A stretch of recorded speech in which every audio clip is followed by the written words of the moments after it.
Planning ഒക്കെ ഉണ്ട് മക്കളെ. നിങ്ങൾ എന്നൊന്ന് MLA ആക്കുക. ഇതിപ്പോ ജനറൽ TV ആയപ്പോ പറഞ്ഞുകൊണ്ടിരിക്കുന്നത് ഇയാള് ഞാനിപ്പോ എവിടെയാണെങ്കിലും പറയാം. ഇതുപോലുള്ള ധാർഷ്ട്യം കാണിക്കുന്ന ഏത് മന്ത്രിയും ഗവർണറും ശരി, ഞാൻ അവിടെ അതിനകത്തൊരു MLA ആണെങ്കിൽ ജനങ്ങൾക്ക് വേണ്ടി ഞാൻ സംസാരിക്കും. ഡ്രഗ് മാഫിയ ഈ 3 മണി 4 മണി 5 മണിയാകുമ്പോൾ ഈ പിള്ളേരെ തേടി നടക്കും. പക്ഷേ ഈ മാഫിയകളെ കുറിച്ച് പറയുമ്പോഴേ എനിക്കറിയാം ആരാ മാഫിയ. ഫ്രീ സർവീസ് പോലെയാണ് മോഡി ചെയ്ത് പ്ലാൻ ചെയ്തത്. അതിനെയാണ് ഇവര് ഖാലിസ്ഥാനാക്കി. സർദാർമാരെ ഒന്നിറങ്ങുന്നു, കള്ളുപിടിക്കുന്നു. കുടിക്കുന്ന കള്ളുകൾ എന്തായിരുന്നു? സ്കോച്ച്, ബ്ലൂ ലേബിളൊക്കെ ആയിരുന്നു കണ്ടിരുന്നത്. ഇനി ചോദ്യമില്ല. അല്ല വീട്ടിൽ പോയി ചോദിക്കാൻ അതിപ്പോ പറഞ്ഞത്. അതിന് മുമ്പ് എന്താ പറഞ്ഞു? ചോദ്യമില്ല. നിങ്ങളാണോ തീരുമാനിക്കുന്ന ചോദ്യം ഉണ്ടാക്കുന്നത്? പിന്നെ നമ്മൾ ഒരു സിനിമ എനിക്ക് ചെയ്യണം. ഇത് ഞാൻ പലത് വെച്ചിട്ടുള്ളത്. അത് ഞാൻ ജനങ്ങളോടും പറയുന്നത്. ഓപ്പറേഷൻ സിന്ദൂർ ഞാൻ എങ്ങനെയെങ്കിലും ഇത് ഫിനിഷ് ചെയ്യണം നമ്മള്. അത് കഴിഞ്ഞാൽ പിന്നെ ഞാൻ സിനിമ ചെയ്യും. ദേവേട്ടൻ MLA ആണെങ്കിൽ പറഞ്ഞേക്ക് ഒരു 6 മാസത്തിനകത്ത് കംപ്ലീറ്റ് ഒറ്റപ്പാലം പൈപ്പ് ലൈൻ ആക്കും, ഗ്യാസ്.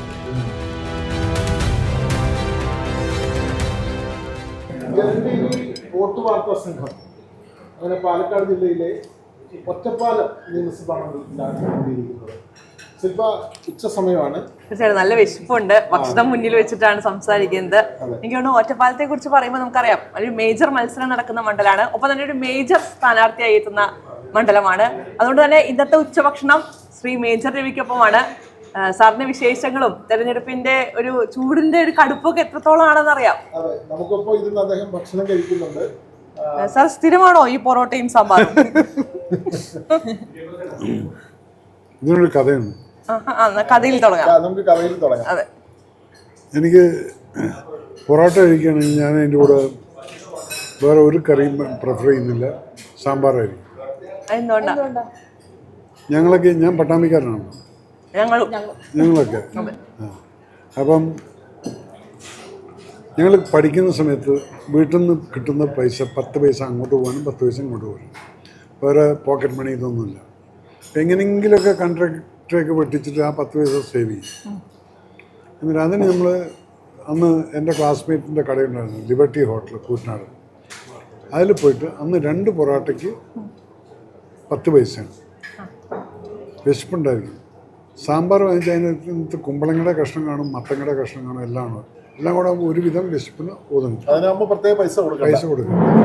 ഇത് വാരി തിന്ന് അങ്ങനെ ഒരു ശീലമായി. ആ ടേസ്റ്റ് ഭയങ്കര ഇഷ്ടമായി. ഇപ്പം ഇത്രയും വയസ്സായി ഇപ്പോഴും അതാണ് എൻ്റെ ബെസ്റ്റ് ടേസ്റ്റ്. പാലക്കാട് എന്ന് പറയുമ്പോഴേ പൊതുവെ കേരളത്തിൻ്റെ ഒരു നെല്ലറയാണ്. നെൽകർഷകർ നിരവധിയുള്ളൊരു മേഖലയാണ്. പൊതുവെ തെരഞ്ഞെടുപ്പിലേക്കൊക്കെ വരുമ്പോഴേ നമ്മൾ കർഷകർ, വിവിധ രംഗങ്ങളിലുള്ള ആളുകളെ കാണുന്നത്. കർഷകർ അവരൊക്കെ വളരെ പ്രയാസത്തിലാണ്. ഒരു നെല്ല് ഞാനിപ്പോൾ ഈ ഭക്ഷണമായതുകൊണ്ട് അതിലേക്ക് വന്നതാണ്. നെല്ലാണല്ലോ നമ്മൾ പ്രധാനമായി ഉൽപ്പാദിപ്പിക്കുന്നത്.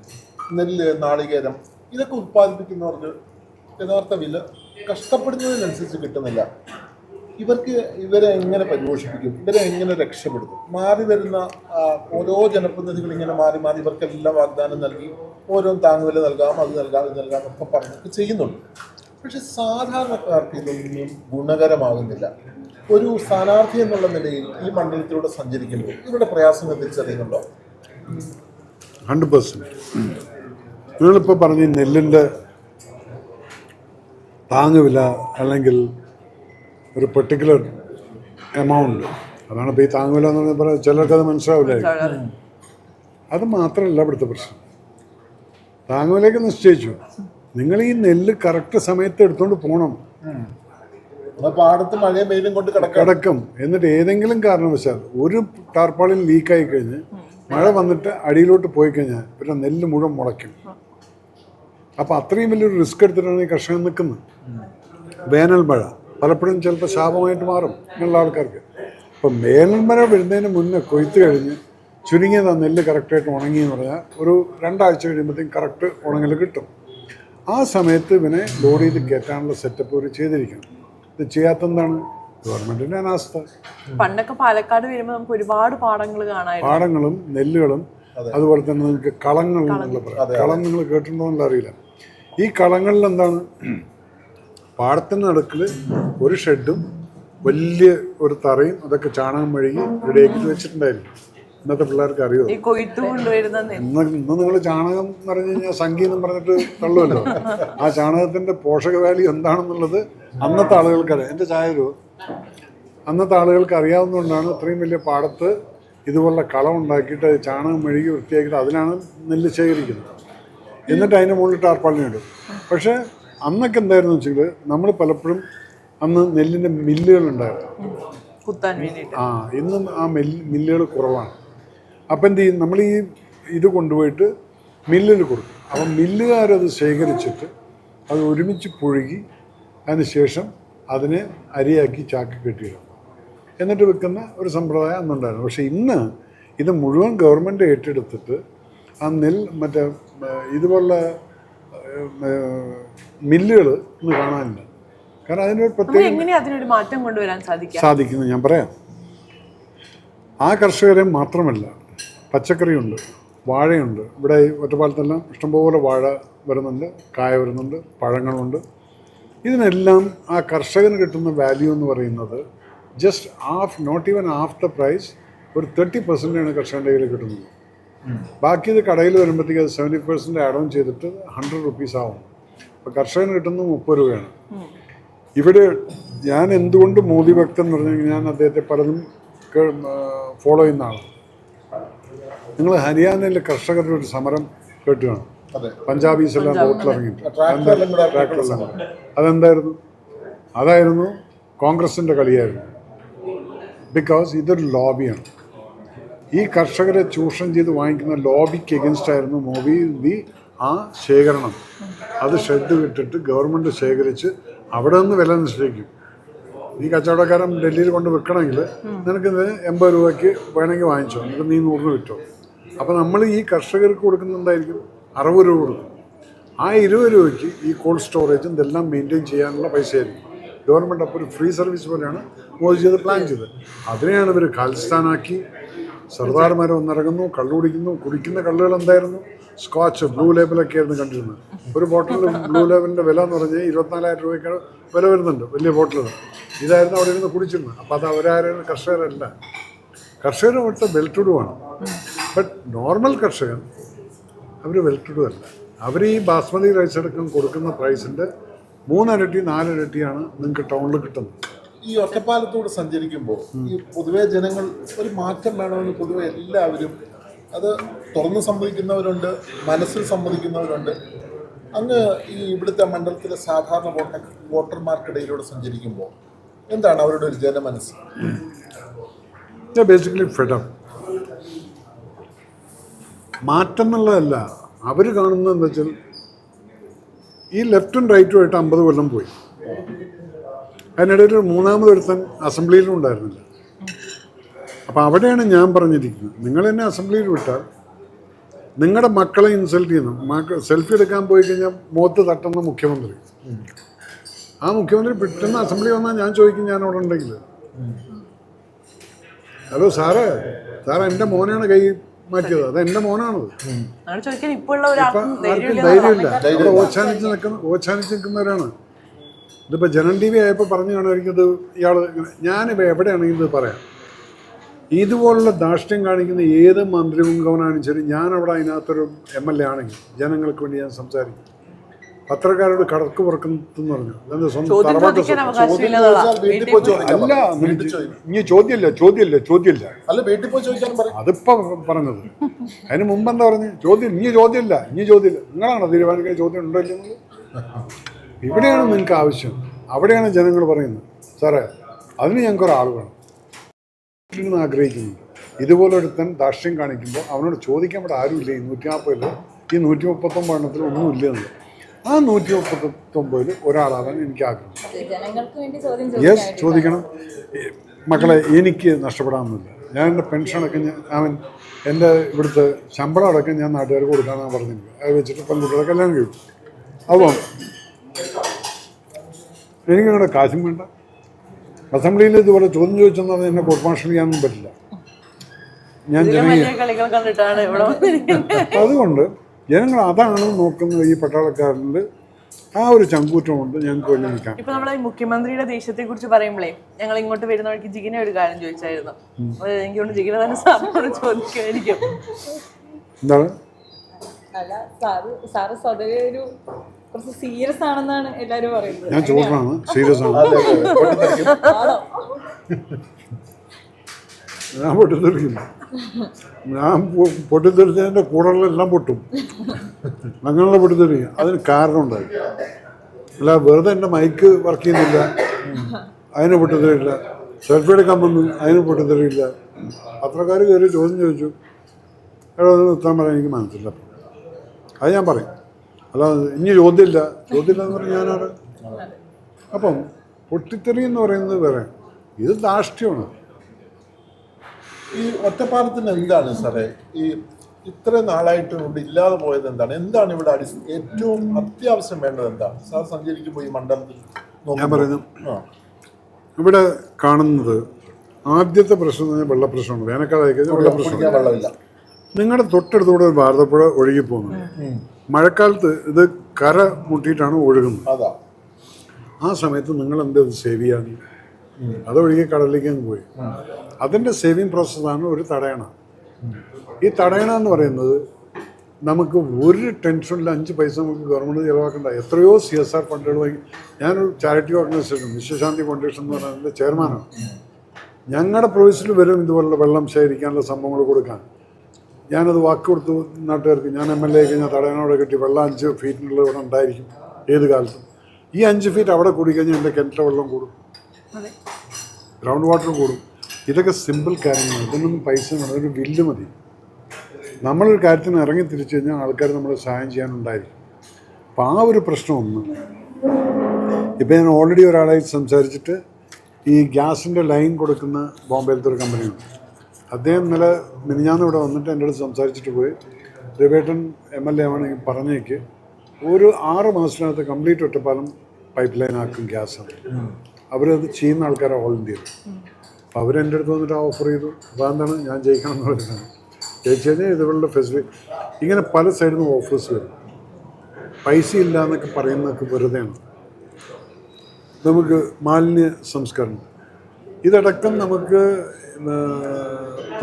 പ്രൊവിഷൻസ് ഉണ്ട്. നമ്മളത് സെറ്റപ്പ് ചെയ്തിട്ട് അതെന്താ ശുചിത്വ മിഷൻ്റെ അണ്ടറിൽ കൊണ്ടുവരാൻ സാധിക്കും. എല്ലാ കാലത്തും മേജർ രവി പറയുന്നതാണ് ഈ യൂത്ത് ഈ പറഞ്ഞ മയക്കുമരുന്ന് അതേപോലുള്ള ശീലങ്ങളിലേക്ക് പോകുന്നത് അവർക്ക് അച്ചടക്കമില്ലായ്മ, അല്ലെങ്കിൽ അവർക്ക് കൃത്യമായി അവർക്ക് സൈനിക സേവനം പോലും രാജ്യസ്നേഹം വളർത്തുന്നതിന് വളരെയധികം ഉപകാരപ്പെടുന്ന കാര്യമാണ് എന്നാണ് പറയുക. മാത്രമല്ല യുവാക്കളെ അതിലേക്ക് പരിശീലിപ്പിക്കുന്നതിന് അടക്കമുള്ള കാര്യങ്ങൾ ചെയ്യുന്ന വ്യക്തി കൂടിയാണ്. ഇത് ഈ സർക്കാർ തലത്തിൽ അതിനൊന്ന് മുൻകൈ എടുത്താൽ കൂടുതൽ യുവാക്കൾ, കൂടുതൽ യൂത്ത് ഇപ്പോഴത്തെ ഈ പുതിയ മയക്കുമരുന്ന് ഈ ലോബിയിലേക്കും പെടാതെ നമ്മുടെ രാഷ്ട്രത്തിന് ഉപകാരപ്പെടുത്താവുന്നതല്ലേ? നിങ്ങളുടെ ചോദ്യത്തിൻ്റെ ഓൾറെഡി സൊല്യൂഷൻ ഞാൻ കണ്ടുവച്ചിരിക്കുന്നത്. എങ്ങനെയാണ് മയക്കുമരുന്നിൻ്റെ എൻട്രി? ഒരു പണിയും തുറവുമില്ലാതെ നടക്കുന്ന ചെറുപ്പക്കാർ, അത് 10 വയസ്സായിരിക്കാം. ഇവർ പിടിക്കുന്ന ഈ 10 വയസ്സ് തൊട്ട് 14 വയസ്സിൻ്റെ ഇടയ്ക്കുള്ള കുട്ടികളെ. അപ്പം ഞാൻ നോക്കുന്ന സമയത്ത് പലയിടത്തും കുട്ടികൾ ഞങ്ങൾക്ക് കളിക്കാൻ സ്ഥലമില്ലാന്ന്. അതൊരു പോയിന്റ് നോട്ട് ചെയ്യും. ഗ്രൗണ്ടില്ല. ഇത് നമുക്ക് അടച്ചു കിടക്കുന്ന LP സ്കൂളുകളും ഹൈസ്കൂളുകളും പുറനാത്തന ഏരിയയിലത്തെ ഗ്രൗണ്ടായി. പിന്നെ നമുക്ക് ജനകീയമായിട്ട് ആളുകളോട് നിങ്ങളുടെ പറമ്പ് വെറുതെ കിടക്കാൻ പാടങ്ങളുണ്ട്.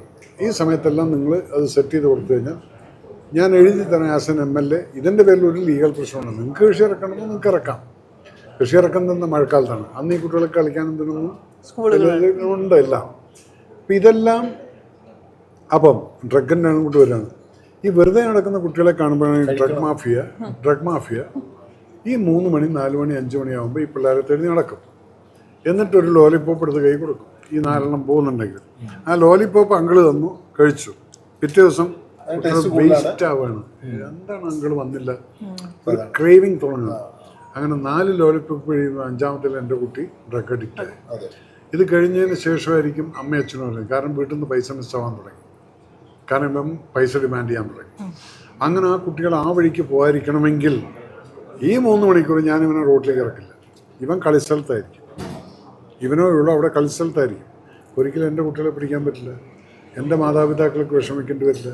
അതുകൊണ്ട് അത് ഞാൻ ഓൾറെഡി മാർക്ക് ചെയ്ത് വെച്ചിട്ടുണ്ട്. പക്ഷെ ഞാൻ ചോദിക്കട്ടെ, ഈ മാഫിയകളെ കുറിച്ച് പറയുമ്പോഴേ, മാഫിയകളെ കുറിച്ച് പറഞ്ഞു കഴിഞ്ഞാൽ ഞാൻ ഹോം മിനിസ്റ്റർ ആണെങ്കിൽ ഈ മാഫിയകളെ കിട്ടിക്കഴിഞ്ഞ് എനിക്കറിയാം ആരാ മാഫിയ.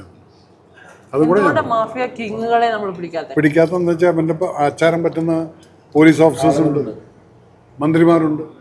അതിലാണ് ഞാൻ പറയുന്നത്, എനിക്കൊരു പവർ ഉണ്ടെങ്കിൽ ഇവനൊക്കെ സൈഡാക്കാൻ എനിക്ക്. കാരണം എവിടെയാണ് നമ്മൾ വീഴുന്നത്? പൈസയ്ക്ക് ആക്രാന്തം വരുന്ന സമയത്താണ് നമ്മൾ വീഴുന്നത്. നമുക്ക് ഈ ആക്രാന്തം എങ്ങനെ വരുന്നത്? അതുപോരാ, ഇതുപോരാ. പക്ഷേ ഇവന് ഒന്നറിയില്ല, ഒരു ഞരമ്പ് പിടച്ചാൽ മതി ഇവൻ്റെ നെക്സ്റ്റ് മൂമെൻറ്റിൽ ഇവൻ്റെ ഈ കോടികളെല്ലാം വേസ്റ്റായി. ഇത് നമ്മൾ ഡെയിലി മനസ്സിനോട് പറയണം. കാരണം നെക്സ്റ്റ് മൂമെൻറ്റ് നിൻ്റെ എന്താ നടക്കുന്നത്, ഇതിനകത്തുള്ള ഇത്രയും ലക്ഷക്കണക്കിനുള്ള വെയിനിൽ ഒന്ന് ചെറുതായിട്ട് പറഞ്ഞാൽ മതി. ഇത് മനുഷ്യന്മാർക്ക് അറിയില്ല. ഇവൻ്റെയൊക്കെ വിചാരം ഇവൻ ലോകാവസാനമായാലും അവൻ മരിക്കില്ല, എന്നിട്ട് തന്നെ ഉണ്ടായിക്കൊണ്ടിരിക്കുകയാണ്. അങ്ങനെ എത്രയോ സിനിമക്കാരെ ഞാൻ കണ്ടിട്ടുണ്ട്. എല്ലാവരും പറഞ്ഞാൽ ഞാൻ ഉണ്ടാവും. ഇപ്പൊ എനിക്ക് തോന്നുന്നു എല്ലാവർക്കും മേജർ രവി എന്ന് പറയുമ്പോൾ ഒരു പേടി അല്ലെങ്കിൽ ഒരു ഭയങ്കര റെസ്പെക്റ്റ് ആണ്. പക്ഷെ ഭയങ്കര വാത്സല്യമുള്ള ഒരു മുഖം കൂടി ഉണ്ട്. നേരത്തെ പറഞ്ഞു എന്റെ മോന്, അതിലൊരു സ്നേഹം ഉണ്ടല്ലോ.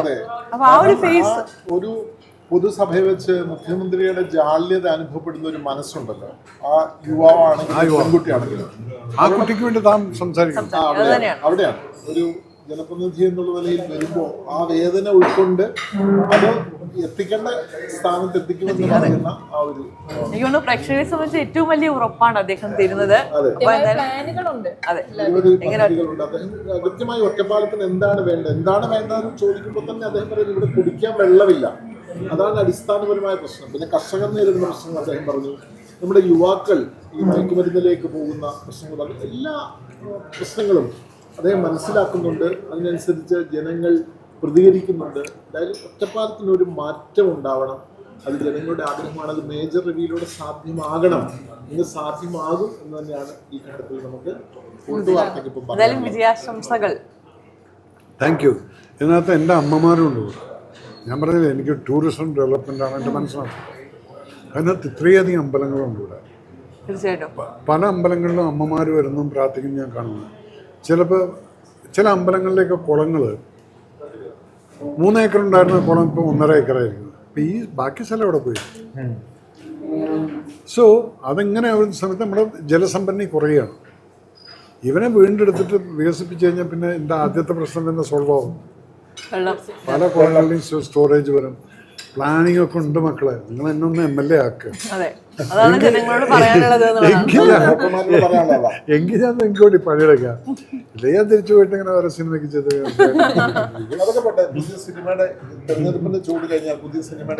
ഞാൻ ഓൾറെഡി ഒരു സിനിമ പകുതിക്കാൻ നിൽക്കുകയാണ്.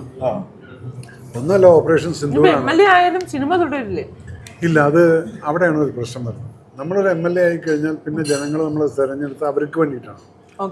പിന്നെ നമ്മൾ ഒരു സിനിമ എനിക്ക് ചെയ്യണം, ഇത് ഞാൻ പകുതി വെച്ചിട്ടുള്ളത്. അത് ഞാൻ ജനങ്ങളോടും പറയുന്നു. ഓപ്പറേഷൻ സിന്ദൂർ ഞാൻ എങ്ങനെയെങ്കിലും ഇത് ഫിനിഷ് ചെയ്യണം മക്കളെ. അത് കഴിഞ്ഞാൽ പിന്നെ ഞാൻ സിനിമയില്ല.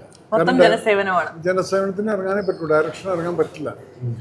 അവിടെ നിന്ന് അഭിനയിക്കാനൊക്കെ പോകാം 2 ദിവസം പോയി 3 ദിവസം. പക്ഷെ ഒരു ഡയറക്ഷൻ എന്ന് പറയുന്ന സമയത്ത് ചെയ്യണം. പിന്നെ എന്താ വെച്ചാൽ കംപ്ലീറ്റ് അസിസ്റ്റന്റ്മാരെ വെച്ച് ഇതെല്ലാം ചെയ്തിട്ട് ആ ഷൂട്ടിൻ്റെ സമയത്ത് മാത്രം പോകാം. എങ്കിലും ബ്രേക്ക് എടുത്തിട്ടേ ചെയ്യാൻ പറ്റുള്ളൂ. ഒരു കാര്യം ചോദിക്കാൻ വിട്ടുപോയി. സൈനികർ സ്വതവേ കുറച്ച് അച്ചടക്കമുള്ളവരാണെന്നാണ് പറയുന്നത്. അപ്പോൾ പക്ഷേ തീരെ അച്ചടക്കം ഇല്ലാത്തൊരു ഏരിയയാണ് ഇപ്പോൾ കേരള പൊളിറ്റിക്സ്. എങ്ങനെ മാനേജ് ചെയ്യുന്നു? ഞാൻ 7 മണി എന്ന് പറഞ്ഞാൽ എൻ്റെ ആദ്യത്തെ ദിവസം ഒന്നും ഇവർ വന്നില്ല, പിന്നെ ഞാൻ പോയില്ല. അപ്പോൾ പിന്നെ കറക്റ്റ് സമയത്ത് എത്തുന്നുണ്ട് പിള്ളേർ, മണ്ഡലം പ്രസിഡന്റുമാരൊക്കെ. അത് അതെന്താ വെച്ചാൽ നമ്മൾ ഒരു ലീഡർ എങ്ങനെയാണ് അതുപോലെ ഇരിക്കും പ്രജകൾ. ഒരു ഗുണ്ടയാണ് മിനിസ്റ്റർ എന്ന് പറഞ്ഞാൽ അതിന്റെ താഴത്തുള്ള എല്ലാം ഗുണ്ടകൾ തന്നെ ആയിരിക്കും. മേജർ രവി ഒറ്റപ്പാലത്ത് കളറാക്കുകയാണ്.